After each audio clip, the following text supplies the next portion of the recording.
বাপের প্রতিষ্ঠানে সন্তান যখন বসে, ম্যানেজারও যদি বাপকে বলে কখন আসে কখন যায়, ওর তো কোনো ঠিক ঠিকানা নাই।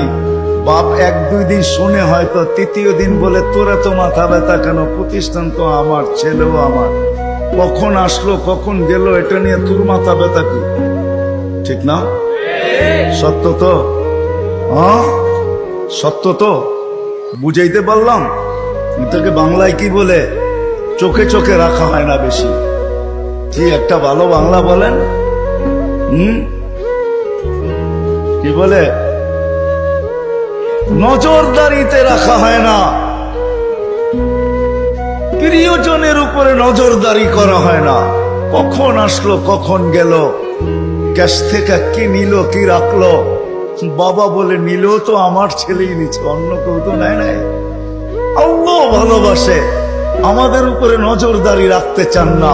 এই জন্যই কোরআন দিয়ে আমাদেরকে বুঝাইতে চান, ইয়াফু আন কাসীর, তোমাদের অনেক গুনাহ এমনি মাফ করে দিন।